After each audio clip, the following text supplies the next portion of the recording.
Talofa everyone. I am here with Fiona. She is joining us from all the way in Melbourne, and apparently it's freezing. I had no idea it could get that cold in Australia. It's not too cold here in New Zealand, but it's New Zealand. It's cold all the time. But I'm really excited to be linking up with Fiona again.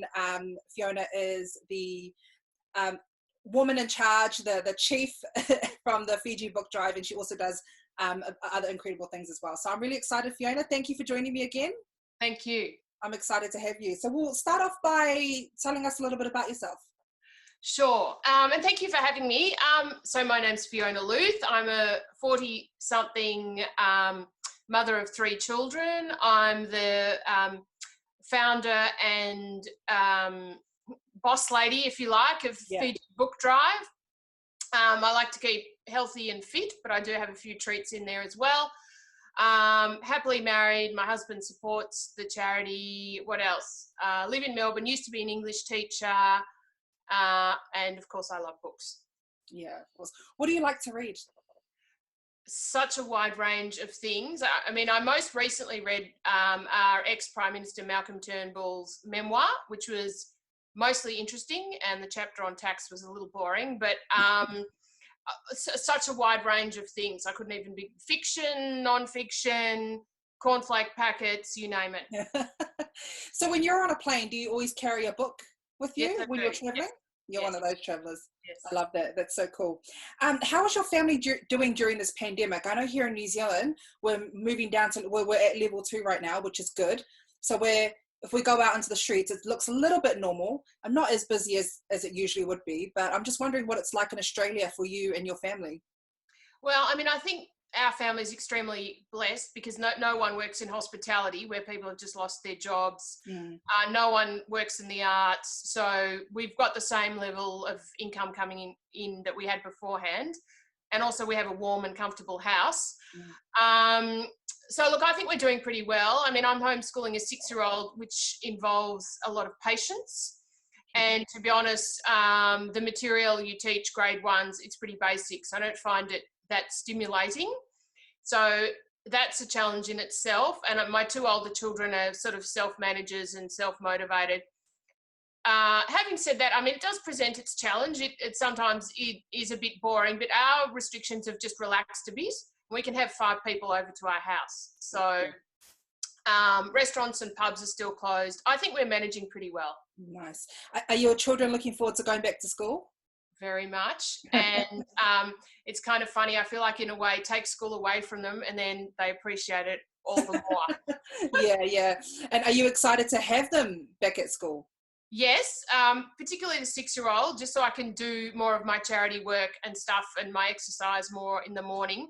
Yeah. And I guess my daughter's in year 11, so schooling's getting pretty serious by then. So for her, I think it's really important. My son in year 8 doesn't go back till June the 6th, so 2 weeks later, but it'll be good for everyone, I think.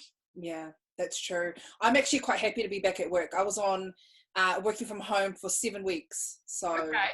Yeah, time flies, but it's good to be around people. I'm a people person. Yeah, that's how I feel. So we're here to talk about your work with the Fiji Book Drive, which I'm really excited to learn about. And we've got our own plans, and so we won't talk too much about that until they open up the borders again. But I'm interested to know what led you to Fiji for a holiday. Now, not just Fiji, but Kundavu. When I think, because I've been to Fiji several times, I love it. And when I go back to Fiji, I know of tourists that go straight to Dinnerale and all these 5-star resorts. But Kundavu is quite a tiny little island. So what led you there? It's a really good question. Thanks for asking it. I guess I'm not necessarily attracted to Dinnerale and 5-star hotels. Right. My husband organised the holiday in Kundavu. It was 3 months after the passing of my second parent, and I was really burnt out, tired, raw, pretty grief-stricken to have lost my second parent by 37. And I wanted to go somewhere where I felt it was an authentic holiday, so I guess authentic to the country. So, and although those 5-star resorts absolutely have their place, and I understand why people want to go to them, they just want to sit on a banana lounge and have someone take care of their kids. I suppose I wanted to get a sense of the culture and the nature and, for want of a better turn of phrase, the real Fiji. Right. You know, most Fijians don't actually go to 5-star hotels as guests. They either work in them or they live in the village or they're farming. So I guess I wanted that sort of experience, and staying somewhere where it's not so heavy on the resources, a bit lighter on the environment. So that was my husband's choice, Kundavu. I'd never heard of it till I went there. Mm. Yeah, that's awesome. And what was that experience like for you? Absolutely life-changing. I had not felt so relaxed in years. It was, so it's naturally beautiful. It's a really unaffected beauty. The people, the Kundavu people, a lot of the best people I know live in Kundavu, quite honestly. I was very touched by how warm people were, how you could have a cup of tea in someone's house, even though you'd only just met them, and they wanted to welcome you and they were interested in you. There's also a particularly, and I don't know if this is a Pacific Islander thing or not, it's a particularly Fijian way of, when you're having a tala noa, like a discussion, of listening, and people don't interrupt you. Right. It's like there's no ego when they're listening, and you feel so listened to. You feel like a rock star. So I love that. I love drinking kava, particularly kind of, I suppose, the social aspect of it. The natural surrounds, I thought it was God's country. So what's not to love? And so I imagine you've made some friends over there. You've got some awesome connections, and you've been there several times, or have you only been there the once? No, I've been to Kundavu. I haven't counted the stamps in my passport. Let's call it 12 times, something like that. Oh, yeah. Yeah, a lot of times. Oh, I've got incredibly deep friendships there. I've lost, friends have passed away, and that really was a big mental challenge. I was in the mainland, and a friend passed away from breast cancer, and it was a pretty horrible end, and she didn't have pain relief, and it was pretty distressing. So, and that's happened to me a few times where friends have passed away, and I realised if you have friends in a developing country, you will lose friends. And it is a bittersweet thing, but everyone in Fiji, or nearly everyone, has lost someone in their immediate family, or they've lost their parents at a young age. And it's kind of it's a sad thing, but it's also, if you have incredible friendships in a developing country, you just will lose some friends. And, I know a lot of people there. So absolutely, I've got strong friendships there. I've got friends who've carried my daughter, who's now 6, when she was 2 years old, on their shoulders as we're going through the driving range. She thinks she's having the best time ever, having a piggyback. And, they're holding an umbrella. Meanwhile, everyone's trudging through the mud. Friends who've changed her nappy, friends who've fed her, friends who've passed her to me when I'm breastfeeding her and giving a speech, so I didn't have to interrupt my speech. Oh, I've got incredible friendships there. Yeah. Incredible. That's so heartwarming to hear. And Pacific Island people in general are so lovely. But I'm interested to know if you've been involved in charity work before. Is this the first time you've decided to start a charity, or did you grow up in that environment? So the short answer to that is, it is the first real charity work I've been involved in a committed sense. But it's interesting, I reflected back on this a lot. Did I grow up in that environment? Well, yes, I did, but not in a formalised sense. So, for example, my dad gave up a whole year of his time to run the local primary school raffle. My mum was on the Red Cross catering committee if there was like a bushfire or something like that. Or, if someone was sick, my mum would drop a casserole off. So not in a formalised sense. It's not like our family had a commitment to doing something once a week or whatever, but there was always a community involvement, I guess you could say. My dad, because I was born in the UK, even though I'm Australian, my dad taught for a short time in a prison there. So my parents were always very socially progressive, and they kind of had the same view of humanity as me, as in that, of course we're all different, but really we're all the same. Yeah, absolutely. Absolutely. But Fiji Book Drive is my first serious commitment into charity work, yes. Yeah. Talk to us about that moment when you felt the inspiration to start the Fiji Book Drive. So I felt the inspiration when I was in Kandavu and I was looking onto a picture postcard, perfect scene, coconut trees blowing in the breeze, beautiful cobalt blue sky, perfect temperature, a little gentle warm breeze. And I had a flash of inspiration that said I want to do something really positive for humanity. I knew it was something big. And let's say that thought went for a third of a second. And I know enough, I suppose in a spiritual sense, to know that if you have a thought like that, whether you call it God talking to you or whatever you call it, it's important. There's a message coming from a really important part of you and you need to hold on to it and act on it. Right. And yeah, so that's kind of how it started. And then I saw a school close to where we were staying in Kandavu, and they had 10 really pitiful looking books, which would only be suitable for an art and craft project or the bonfire, really. No kid would be attracted to reading them. And I just thought, what a shocking problem and how ridiculous. I live, you know, the part of Melbourne where I live, people are over-resourced. And I thought, well, I'm going to do something about it. Mm. And who did you reach out to for support to help you get the idea running? Get it really, yeah, really good question and really relevant to my Instagram post today, actually. So I was having a conversation with a friend at the pool and I didn't really know how to act upon this idea. And she said, oh, so my friends call me Fee. She said, Fee, don't you know we're freighters? Well, I actually didn't know that. Mm. And I mean, I don't even really think I knew what freighters were, or I mean, I knew vaguely that people that send stuff from A to B, but that's about all I knew. Yeah. And so they very kindly did that for us on the house for a couple of years in the warehousing, and that taught me logistics and a whole lot of other stuff.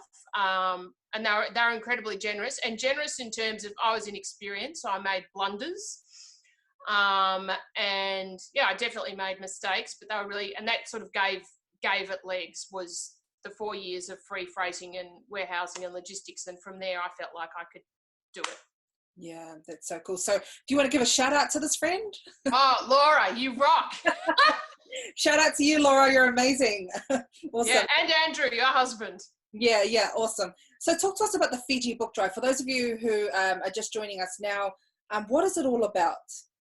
Fiji Book Drive is all about improving literacy, and with improved literacy outcomes, you get improved life outcomes and greater choice. Yeah. So I guess it's about kindness and empowerment if you're looking at sort of two values. And it's about improving literacy in terms of getting books specific to the children's needs and the school's needs. So every school has different needs. They have a different amount of students on the school roll. They have a different infrastructure. They might have a certain number of kids with learning difficulties, so they'll need more easy readers. English is usually their third language in Fiji, so they don't need a Penguin Classic. That's not a good choice for them. They also, Fiji being a very Christian country, they don't need highly sexualised material or things that might be okay in Australia or New Zealand, perhaps wouldn't be in Fiji. So what's it all about? So it's really about that. It's about improving literacy. We have heaps of resources here. Even in Melbourne alone, if I could get all the obsolete library books in Melbourne that were in good condition, I reckon we could do all the schools in Fiji. Absolutely, that's amazing. So I know that Fiji is 300 or so islands. So that's right. Is the Fiji Book Drive based only in Kandavu, or do you see yourself extending the love and support out to other schools in other islands? So we've done about 30 or 40 schools in Viti Levu, the mainland. We've done a school in Vanuatu, we've done one in Tavayuni, we've done one in Banga. We've done all the schools in Thithia, which is a small island in the Lao group. Our goal is, and there was recently a pretty catastrophic cyclone in not just Kandavu, but in the Lao group. It was in Vanuatu as well. And I don't know, it's very hard to get precise information. I know all 33 schools in Kandavu were damaged. I'm unable at the moment to get the full piece information out on how many actual library books were damaged. But so that's kind of thrown a bit of a spanner in the works. So we may have to give more books to them next year, but we want to expand in the Lao group more, because one of the classic kind of stories of development is the further away from the main road, the less accessible, the more they need the books. Right. And, it's a great unfairness that children who live in really remote areas don't have good books. Of course, they should have good books.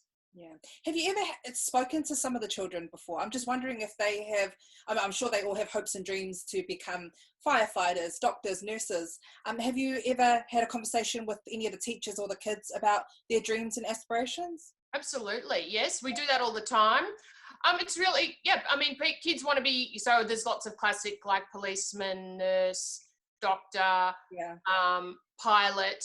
And I think now, because children are getting more access to outside information and books, and now that kindergarten, it's compulsory for children in Fiji to attend kindergarten, which is relatively new, but the kindergartens are really under-resourced. Yeah. Kindergarten teachers work on that quite a lot too.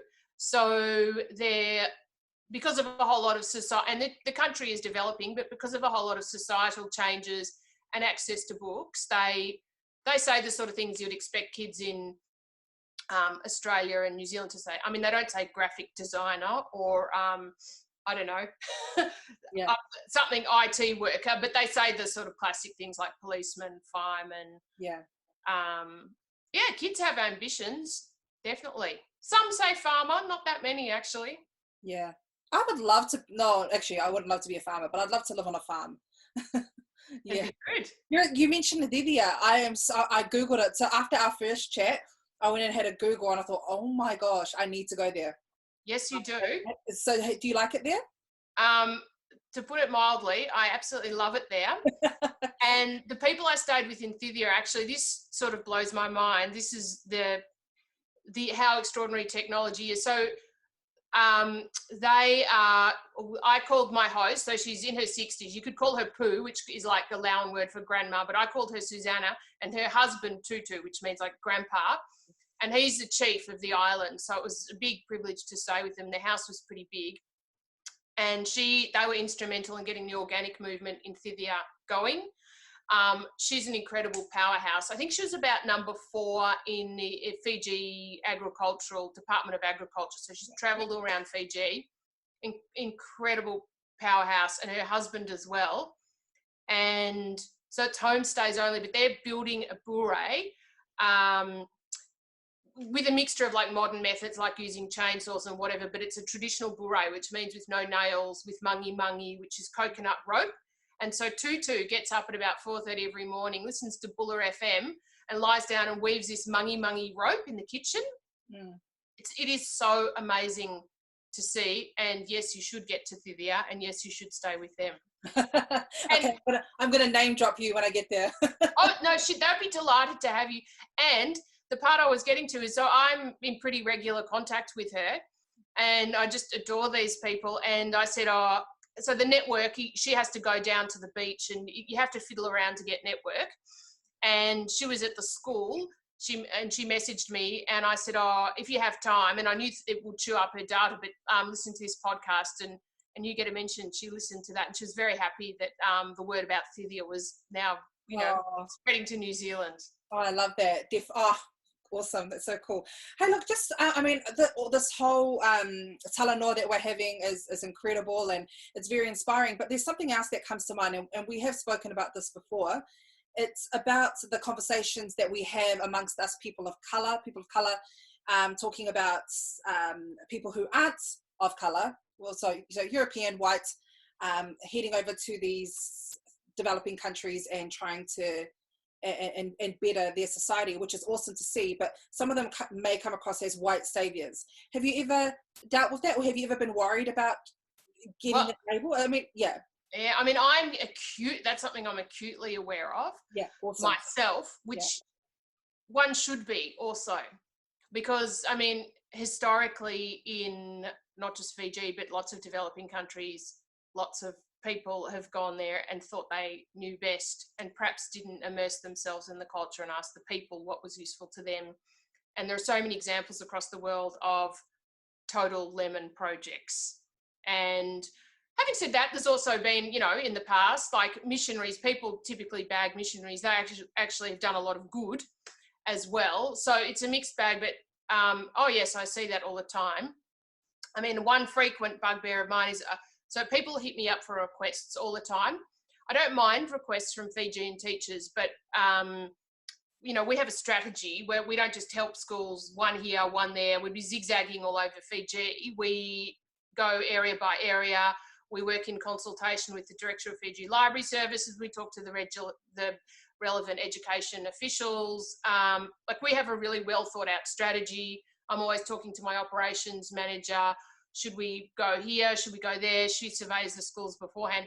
But the amount of emails I get from tourists who, they must type in Fiji and books into Google and I pop up and they say, oh, I saw this school is right near the hotel. It's so sad. They don't have any books, but the kids are so happy, which sort of makes me go, ugh. And it's actually probably a more cross-sounding sound than that. But, and, oh, I really want to collect books and can you send them? So they want me to send the books to the school that they've seen because it's about their ego. They've made a promise they can't keep at the cost to our charity, and it all assumes that they know best. And what I feel like saying back to these people is, are you an English teacher? What is your knowledge of the Fijian education system? Do you understand the difficulties and obstacles the teachers and students, like, there's so much that's wrong with those emails. And I know I should look at them and think they're well-intentioned, but to be honest, from my point of view, it's just not good enough. Yeah, absolutely. It's just not good enough. And there's a lot of that out there. There's a lot of that out there. Yeah. That would be frustrating. How often do you get those emails? So frequently. Yeah. Really, really frequently. And quite often I have to sit on, I mean, I've spoken to friends about it because it was actually it was a difficult thing for me to manage because my natural inclination is to always respond and always respond politely and with an explanation, but it was actually exhausting me. And some friends said to me, don't reply. And then other friends just said, direct them to the website, which I'm going to start doing. I'm just going to have a frequently asked questions section on the website and say, thank you for your, you know, email or something. Please see this, because they just shoot off an email and often then you give a long explanation and you don't even get a thank you back. And when you're already not working for a wage and there are already so many obstacles, when people who are what it is the ill-informed, like, you sort of feel like saying, at the very least, read my website before you shoot me an email and ask me for something. Yeah. So, yeah, I am very aware of that. And I don't think I should apologise for being white, but I do think you need to be very culturally aware and you need to take the advice of the people on the ground. Right. Yeah, but you also need to go with what you think is best. So it's a kind of a weighing up of lots of different factors, but particularly with cultural stuff, you need to take the advice of Fijians. Yeah, that's true. I love that. Thank you for that. So speaking of that, how can we, as people living in New Zealand and Australia, and I've got a few listeners over in the US, how can we jump on board and support? What are some practical ways we can? I really love that question. I mean, we're not big enough as a charity to collect books from New Zealand and send them to Fiji. So the very first thing would be people can follow us on social media and promote us. Particularly, I mean, Pacific, you know, yes, we're helping Fiji, but Pacific Islanders know, even in Vanuatu, in Samoa, in Tuvalu, in a lot of these countries, there is a massive shortage of educational resources. They know that. And a lot of Pacific Island people have felt, well, I want to do something about it. But I mean, it's a massive, massive commitment to do it properly. So sometimes people might help their village. So the most useful thing they could do, which is minimal effort, is promote us on social media. And then the other really useful thing they could be is go to our website, which is www.fijibookdrive.org, and make a cash donation. And that would be extremely useful. The other useful thing they coid do is if there's a Fijian organisation in Auckland or Christchurch, and I'm sure they can do fundraising. I mean, basically engagement. Any kind of engagement is useful to us. Right. Okay, awesome. And yeah, there are Fijian communities here in Auckland as well, so that's good.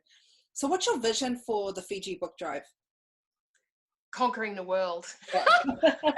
Yeah. There's about 700. You got to dream big. Yeah. Yeah. So there's about 738 primary schools in Fiji, and we don't just help primary schools; we help kindergartens and high schools. I can't see further than this at the moment, but I'd like to be able to help at least, or the charity, 50% of those schools. And once you help a school, it's not like, oh, that's it, they've got library books, never see them again. No, then you follow up, then you follow up, and you follow up. And you pretty much help them every year. Then you might have a break of 2 years if they've had 4 years in a row.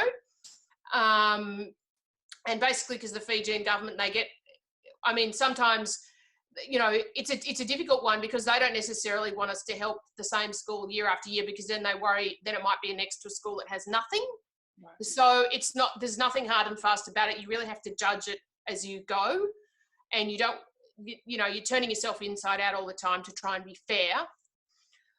Ultimately, it's, you know, you can't help everyone all at once. So you just have to do the best job you can with the ones that you can help. But my vision is, at this stage, to help at least 50% of the schools in Fiji, and I can see that we can do that. I mean, we definitely need more cash in the bank to finesse what we're doing. Like, I'd like to give out book bags to students. I'd like books published with Itoke, that's Indigenous Fijian characters, Indo-Fijian characters, and some Chinese Fijian characters that reflect Fijian life. And then you'd have other picture books printed up with Itoke characters farming. Then you'd have like Indo-Fijian characters maybe farming and in an urban area. And then you'd have other characters in the island. So, I mean, I definitely have the vision where, in terms of an enterprise, we're 8.5 years old, which is relatively young. Yeah, but, you know, I've got the determination, and I've got some amazing people helping me. One of the things this has shown me is there's some incredibly good people out there. Mm. That's one thing it's shown me. Absolutely, that's so true. And well, actually, we'll just include this in the podcast. So I've got a friend of mine who is an author, children's author, and that lives in Suva, and she writes Fijian books for kids. Ah. And I was talking to her and I said, hey, I'm heading over to Kandavo in October for Fijian Language Week here in New Zealand. Come with me. She's like, yeah, let's go. So that's something I'm really looking forward to. So I was going to message you later and tell you, but it's exciting. I honestly cannot wait to go. So it'll be amazing. Yeah, I'm so excited. So yeah, was there anything I should like to add? No, I'd just like to thank you for this wonderful opportunity and for your really generous approach. It's lovely. So I think, and it's exciting for me, like building a connection and, you know, possibly a friendship with a cool lady from Auckland who's interested in what I'm doing. It's great. Of course. So yeah, no, I'm excited for it as well. And do you have any advice for anyone who is wanting to start a charity? Or not me, but just anyone who might tune in later. Oh, if they want to start a charity, I'd probably advise them against it, actually, because there are so many charities, unless they're prepared to commit most of their life to it. Yeah, I would advise them to look and see if there's someone that's doing what they're doing, and if they can add expertise right. to that. Yeah. I mean, in Australia alone, I think there's something like 64,000 charities. Yeah. Well, that's what I was, because I wanted to start a charity back then, but I thought, I've already got this platform. Why not collaborate with existing charities and see what value I can add there? Hence why when I got a message from Fiji Book Drive, I was like, of course, like I am so keen to help out. So I'm really excited to make this collaboration happen. And I just want to say thank you, Vinaka Vakalevu, for giving us your time and for the work that you do for the beautiful islands of Fiji. So it's awesome. Vinaka. That's so cool. So do you have grog at home? Not at home, no. Too hard to get where I am in Melbourne. Oh my gosh, I cannot stand the taste. Friends of mine, they over in Suva, they drink it a lot, and it's just not for me. I know a lot of people say that, but you can get used to it. Okay, who knows? Maybe when I get to Kandavo, I'll be doped up. I'll probably text you and I'll be doped up. Thank you so much. Thank you so much, and we will email and talk more. Terrific. Thank you. Okay. All right, you take care, Fiona. Thank you very much. Vinaka.